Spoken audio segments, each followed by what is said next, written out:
This won't be much of a debate discussion video. Once a person understands what backyard breeding is, it's highly unlikely anyone would be in favor of it. I'm making this video purely to be informative because when I talk about backyard breeding with people that I know, they tend not to understand what I'm talking about. I think the best way for me to explain it is with an example. Tony and Jessica are next door neighbors. They both have German Shepherds. The female Shepherd has a straight back like a working line dog, and the male has a sloped back like a show line. Tony and Jessica let their dogs play together almost every day, and Jessica one day comes up with an idea. Hey, since our dogs are in love, let's breed them, Jessica says. We could sell the puppies and make some serious moolah. It'll be so much fun. Tony agrees because he thinks his dog is great, and he also loves the idea of making moolah. Little does Tony know, his German Shepherd has an inherited genetic disease that his dog is a carrier for. They sold the puppies as planned, but most of the litter died before the age of 4. One person had blamed Tony and Jessica for the death of their dog, but the rest of the families did not contact them. They were devastated that the dogs they raised from puppyhood died so young. The children didn't leave their room for days. The fathers who pretended they didn't want the dog cried in front of their families for the first time because they were never going to get their best friend back. And because the disease took years to take full effect, Tony and Jessica had repeat breedings. Dozens of puppies were also purchased by families because Tony and Jessica don't know about the disease that Tony's dog carries. Backyard breeding is basically unplanned breedings done with little preparation or care for the litters. Let's examine what Tony and Jessica did wrong. First, they bred without considering that their dogs have completely different structures.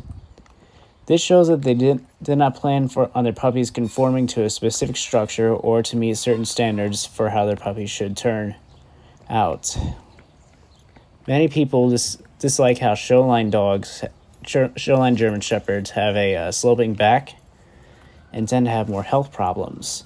Working line Shepherds tend to be healthier than the showline, and those who breed working lines make sure their dogs are as healthy as possible to do their work as effectively as possible. Next, Jessica had said that they should breed them because they can make money. Ethical dog breeding isn't about making money. It's not business, and it never should be. It's a hobby, and it's done only to improve a dog's breed by adding healthy, well-structured stock.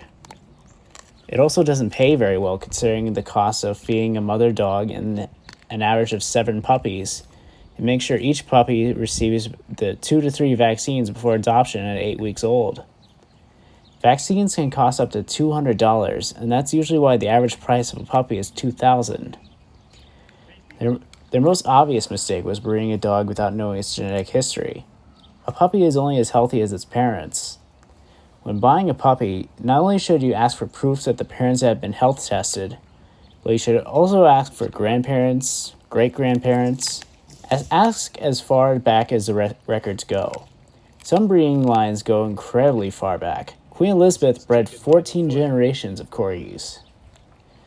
Another important thing ethical breeders do is they make the new owners sign contracts. Poorly planned breeding is responsible for most genetic conditions and poor temperaments in dog breeds. The example mentioned German Shepherds, but this is a problem that affects nearly all dog breeds.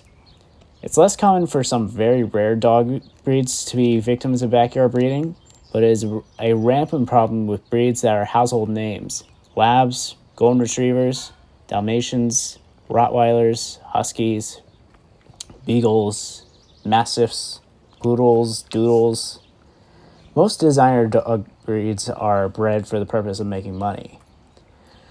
I'm not saying it's impossible to find a healthy puppy with a good temperament among all these breeds, even the designer breeds. You just have to be persistent and willing to do your research to find an amazing breeder who produces incredible specimens of their breed.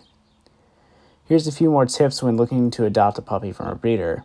Don't buy a puppy that's a rare color for a ridiculously high price. I once saw a French Bulldog puppy that was for sale for $16,000, and dogs like that are only that expensive for their looks, not their health or their temperament. Like I said, the average price of a puppy is about $2,000.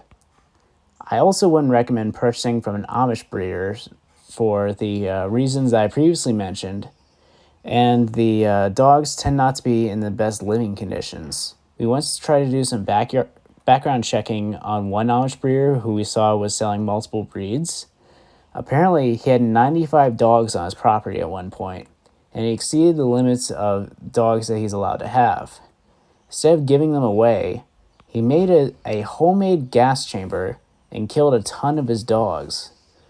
One final point I'll bring up is to know the age of the parents and know how many litters they've had.